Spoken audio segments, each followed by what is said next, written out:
Success is more a product of habit than it is skill. To excel at something, you must be able to do it prolifically. Many people write well. Few people write well and consistently. What separates experts from the rest of us is a blend of profound self-control, disciplined routine, and unwavering dedication.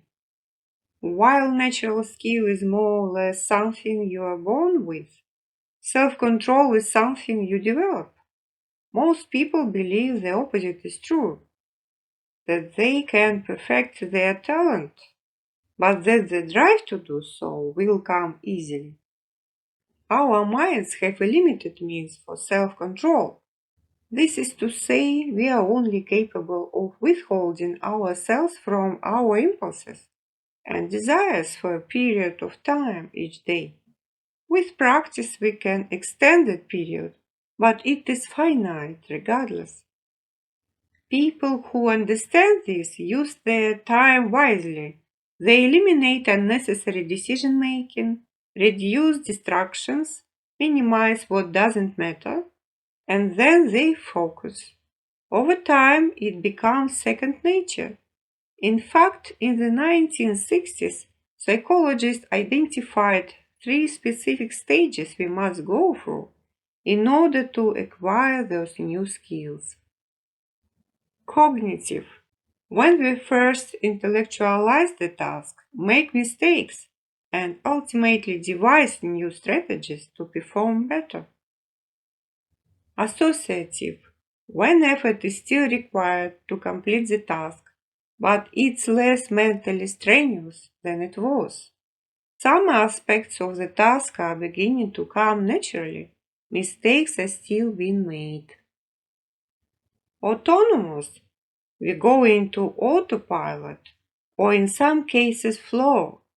We can release ourselves from conscious focus and let our programming take over. However, it is sometime between the last two phases that we get caught in a sort of plateau. We do the task often enough, but our expectations of how we should perform is still miles away from how we think it should be. It is what Ira Glass calls the creative gap, the point at which most people give up. For the first couple years, you make stuff is just not that good. It's trying to be good. It has potential, but it's not. But your taste, the thing that got you into the game, is still killer. And your taste is why your work disappoints you. A lot of people never get past this phase. They quit. If you are just starting out or you are still in this phase, you gotta know it's normal. And the most important thing you can do is do a lot of work. Put yourself on a deadline so that every week you will finish one story.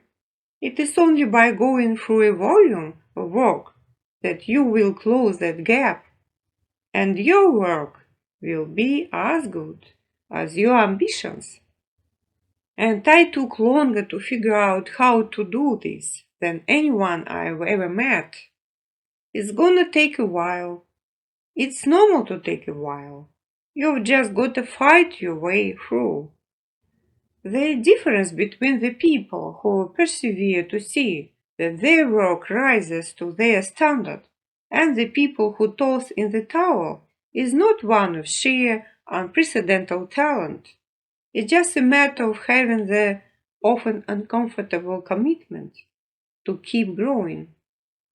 If you don't have the desire nor the ability to push past the plateau, then an exodus is a means of showing you that there is something else better suited for you.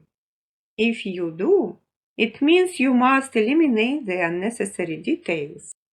Work with your current threshold for self-control and keep going. Getting unstuck is realizing that you were never stuck in the first place. You only stop to ask yourself, is this what I'm here for?